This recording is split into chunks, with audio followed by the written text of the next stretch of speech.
This is Michael Gorgon, who works at Vanderweil Engineers in Boston, and he talked to the young people today about fire protection engineering, designing fire protection for different types of buildings, and has to do not only engineering, but has to meet safety codes. In a building, there's all sorts of things that need to be engineered and designed the right way, whether it's the sprinklers, the fire protection, or the lighting, the electrical in the room, the air duct system to get air throughout the building.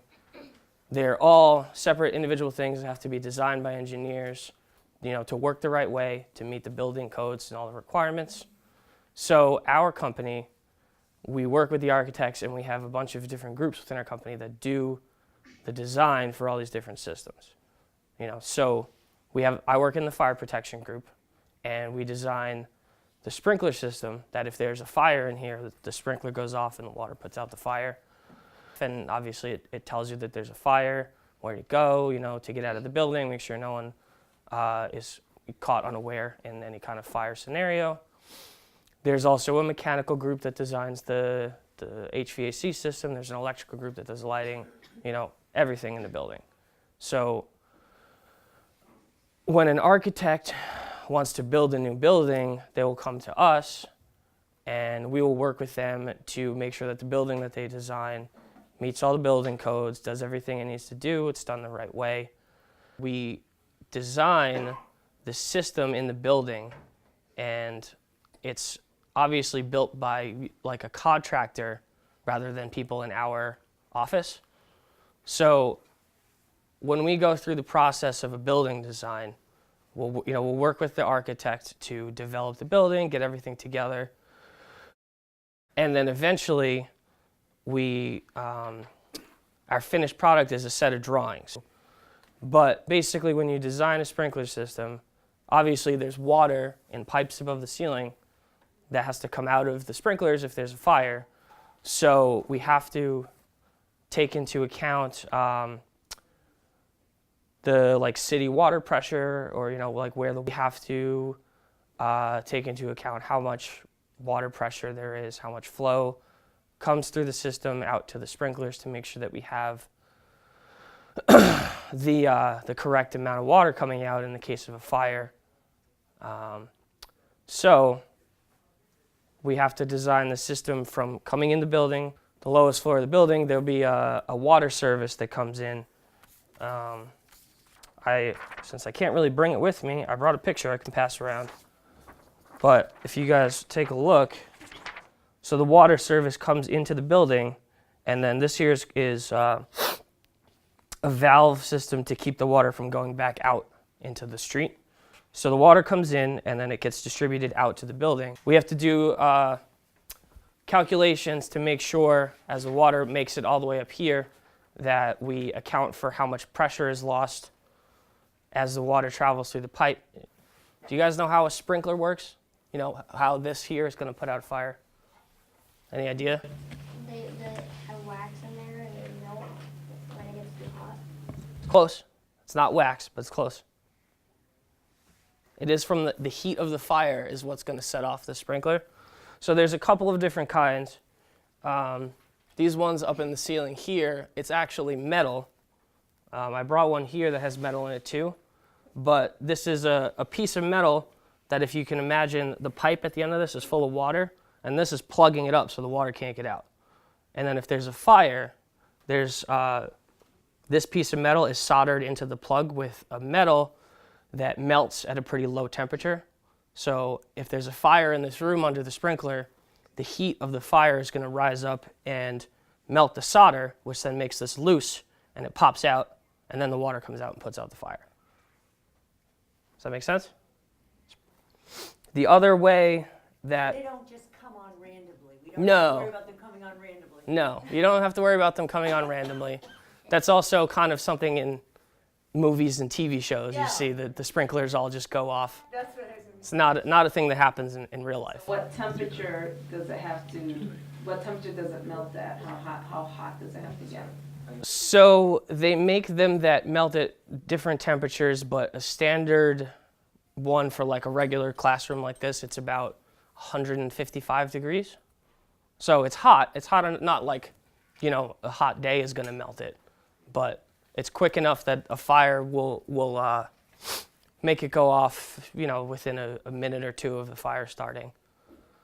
But if there is, say we have to put a sprinkler system in like a mechanical room with a bunch of equipment that gives off lots of heat, we'll need to use a sprinkler that has a higher activating temperature so that there's no chance of just the heat from the machine setting it off. So there's things like that to take into account. The other way that they can work is if you see ones that look like this that has glass in it, with like a red or green fluid inside, when it's the same idea that the heat will set it off, but instead of melting a piece of metal, the heat will heat up the liquid inside of here. And when it gets hot, it expands.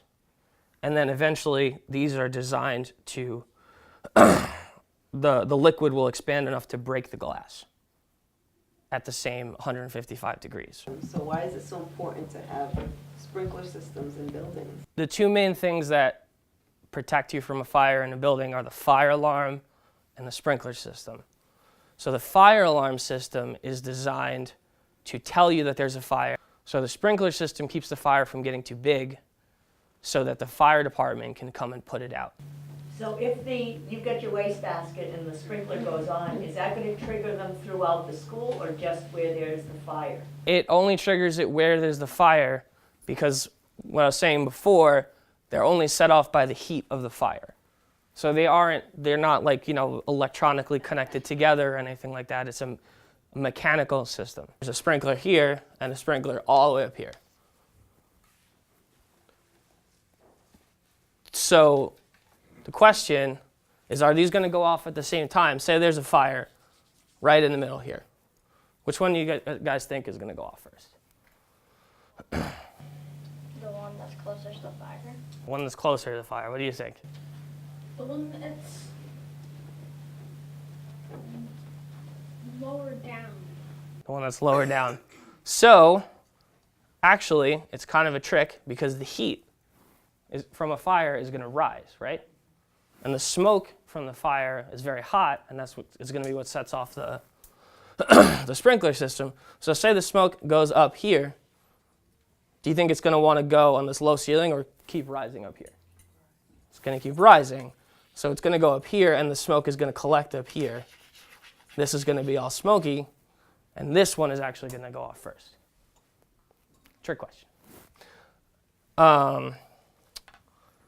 That can be important sometimes if you have, say, like a skylight in the middle of a big room.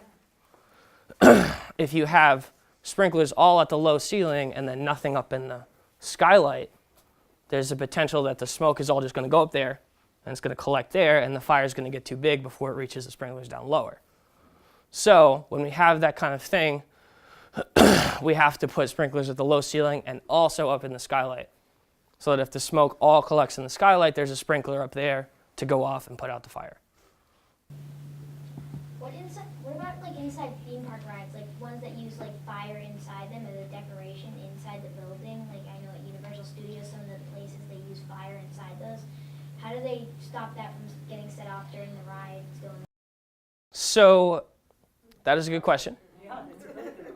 And they also do that at like theaters where they have like, you know, like a rock concert and they shoot fire out in the front and things like that. So that is taken into account when we design the sprinkler system to go in the space. So they have special systems for that that either use foam, like you said, or they can use a dry chemical. Have you guys ever seen a fire extinguisher? It sprays out like white powdery stuff. Can a fire be like too big for the sprinklers to put out? It's definitely possible. It's a lot less frequent than it was, you know, say 20, 30, 40 years ago when less buildings were required to have sprinkler systems. And it probably also depends on what the building has in it. Yes, that's true too. They're saying if there were chemicals in Yeah. So gases, that's going to change. it's going to change the potential for the fire. You have a potential for a much bigger fire much more quickly if you have, like I was saying before, combustible chemicals or oil or natural gas or something like that for you. Say you're designing a really, really tall building and you don't have enough water to reach up to the top of the building. The water in the street's not enough pressure to make it all the way up to the 50th floor. What do you think you'd have to do? You'd have to add some sort of air current. We had a pump. It's not exactly an air current. We use the pump to increase the pressure and the flow of the water coming out of the system. The pump is going to be right where the water comes in, so it can boost it up to the higher pressure, that when you calculate out the pressure loss going up, it gets back down to the right level at the top. What are they, like when they, the thing has like the blades on it? Why do they have those? What if the fire is over here? It's not going to reach it, right? So that little thing at the bottom of the sprinkler basically works like the nozzle on your garden hose. So the water comes out of the end of the pipe in a straight stream, and then it hits this little fan blade diffuser here. You look like you have another question. What if there's a fire in the ceiling, like it's an electrical fire, would it still set off the sprinklers, or? Above the ceiling? Up in this space, if there are wires running, if there's an electrical one up there. So it wouldn't set off the sprinklers down here, but the reason that we don't have them also up there, you can get away with not having them also up there, is when the electrical engineer designs the conduits and everything to go above the ceiling, they have to use what we call a fire-rated conduit. So the wires are going to be inside of something that is fireproof and spark-proof. So like say the wires short out with each other, they're not going to just melt and set off a fire. It's going to be contained within the metal conduit that is insulated. So they have, I don't know if you guys have ever like chopped a piece of wire. They have insulation between them, like if you have like a thick cable, they have insulation between the pieces of wire so it doesn't set off a fire up there. The electrical wires are through the walls themselves? Yes, because they're within a concealed space that the sprinkler system wouldn't be able to get to. So they have to use a rated cable or conduit within anywhere in between the walls, up above the ceiling, anywhere there's a chance for a fire to happen. If you have an instance where, say, the ceiling is made of like a really combustible material, like up above the tiles, you have certain scenarios like that where you would have to put sprinklers above the ceiling. But architects don't like that because it's expensive. So typically, the material that's up there is also not combustible. So would all the water contained in the sprinkler come out? The sprinklers are all connected together. I also asked if I could show you guys above the ceiling, and they said no. But basically, Just when you want to do something fun. yeah, I had all these fun ideas. So I'm going to draw you guys a little sketch that will help too. So we have a building here. Say it's got, I don't know, this is the basement. So like this is the ground level. We'll say this is the basement, and then it's got a first floor and a second floor. So out on the street, the water pipes are going to be underground, so they come in the building in the basement. And if we need to have a pump to increase the water pressure, it's going to be down here in the basement too. But to get up to the sprinklers, there's going to be, we call it a riser. It's going to be a larger pipe that goes up the building. And then, we'll say we have like, this is the ceiling here. So the sprinkler main pipe is going to come in the building, and it's going to go up And then there's going to be a smaller sprinkler pipe that comes out on each floor up above the ceiling that then goes down to the sprinklers that are here in the classrooms. This is a very simplified picture, obviously, because I'm not that good of an artist. If you can't tell, I do all my drawing on the computer, not by hand. So all of these sprinklers on each floor, so this is, each one of these is a sprinkler, they're all connected together. So it's like a big spider web. Like these all connect to the main pipe here, which connects to the bigger pipe in the riser, which goes back down to the pump or the water service or whatever is down there. So any one of these sprinklers, say there's a fire, any one of these that goes off, that sprays water, it all comes from the same place. So the sprinkler system is designed so that any one of them goes off, it sends out the same amount of water, or at least a minimum amount of water it's designed to put out. So it will actually also, if I understand you're asking a little better too, it also will, once it opens, it just stays spraying water until they go and they shut it off. So the water will come from the street and it'll go continuously out whatever one sprinkler opens or two sprinklers that open. Because it's running off of the main city pipelines. It's not like there's a well that is finite. Usually not. Building, So, and then basically you have a complete connection from the water in the street all the way around here. So it's going to continuously go. But if you don't want it to just not be able to be stopped, so we will design it with a valve right here at the start of this floor's sprinkler main. So say it goes off and they need to shut it, they can go back to where the sprinkler riser is and they can find that valve and they can turn it off.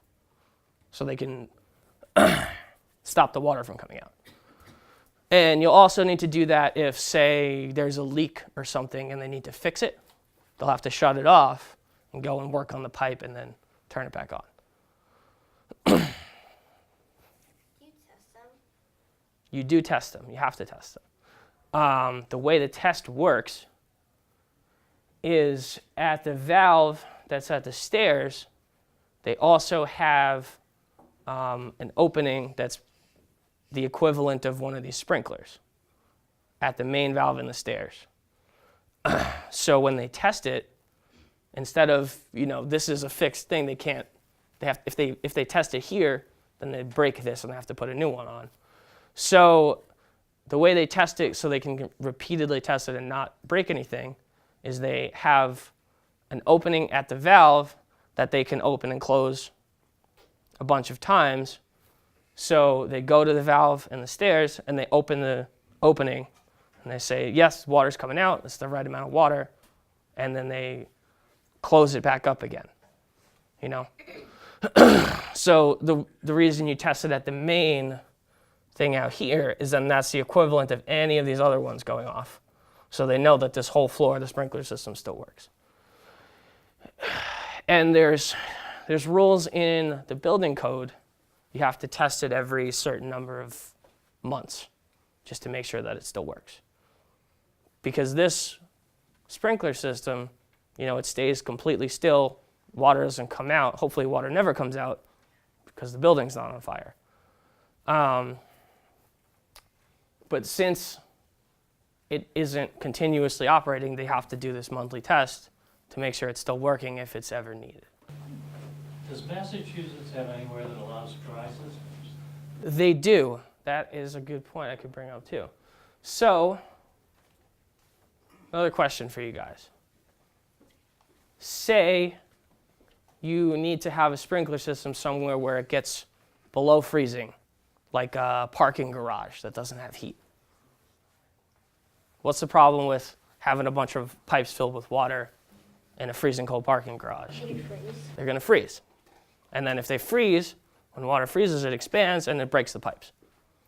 So what we can do is have a sprinkler system that instead of water in these pipes here it's air. And then the water is only in this main pipe here. And then there's a special valve that when the sprinkler here goes off, all of the air comes out first and then the water, so that it's not standing with water outside, but you still get the water once it activates. Then there's just going to be a delay because it has to get all the air out. So if you have the valve over here, and then this side is all water and this side is all air, and the sprinkler here goes off, all of this air has to come through, and then the water comes behind the air and pushes it out.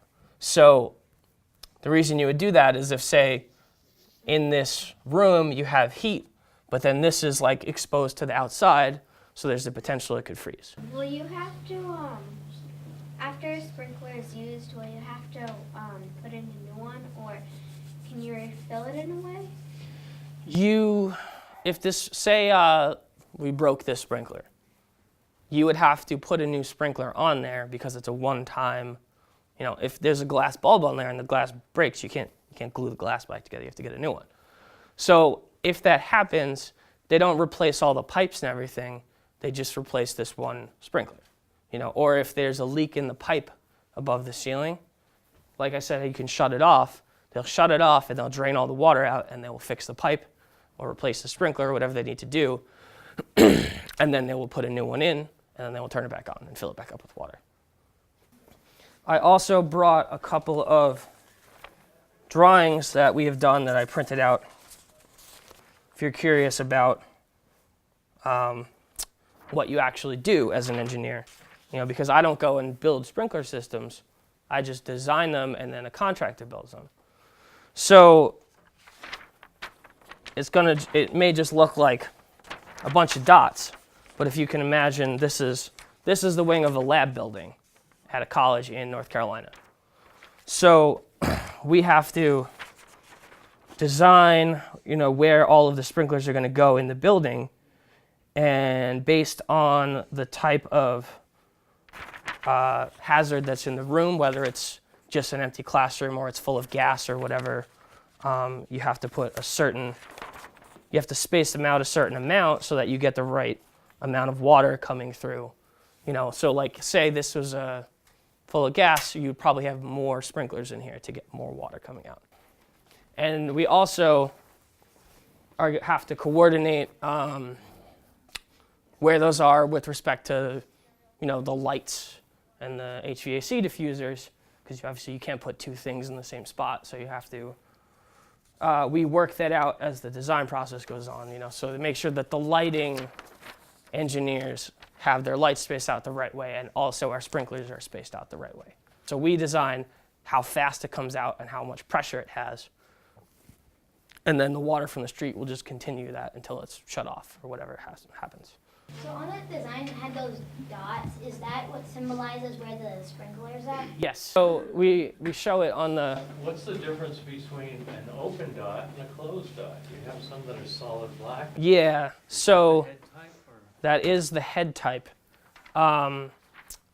It's just sort of a drawing standard that we use. So the closed ones are these pendant that face downwards. But in a room with no ceiling, you still need a sprinkler system, right? So we typically show them upwards towards the ceiling. If you guys have ever seen those, like in an open ceiling room with no low ceiling like this, we'll do the pipe. The pipe will be exposed, and then the sprinklers will point up at the ceiling. That's just so they're out of the way and they don't, you don't hit them with something. And we also have to coordinate where those are with respect to, the lights and the HVAC diffusers, because obviously you can't put two things in the same spot, so you have to. We work that out as the design process goes on, so to make sure that the lighting engineers have their lights spaced out the right way, and also our sprinklers are spaced out the right way. This is another drawing that we do. We call it a riser diagram, and this is kind of it's sort of a sketch of the whole sprinkler system as a simplified, what we call like a one-line diagram, and I can pass this around too, but basically we show where the water comes up into the building, and then it'll go over to be distributed around to the other. Can you give us a little idea of what your typical day looks like? Some of it is doing design on the computer. Some of it is coordinating our design with other people's design, talking to architects and owners and working out what they want and things like that. So I think it's a good mix of nose in the books design and actual human contact, coordinating with people and things like that. Sounds like if a young person went into this field, they'd find a lot of variety from day to day. I think so, and I also think that building engineering is not really what comes to mind when you think of engineering. You think of technological, circuit boards and materials and things like that. So, I mean, it's definitely not something that I knew was something you could do as an engineer when I was younger. But I also think it's a good, like you said, a good variety. And it's, obviously we spend a lot of time in buildings, so it's something that's a very real impact.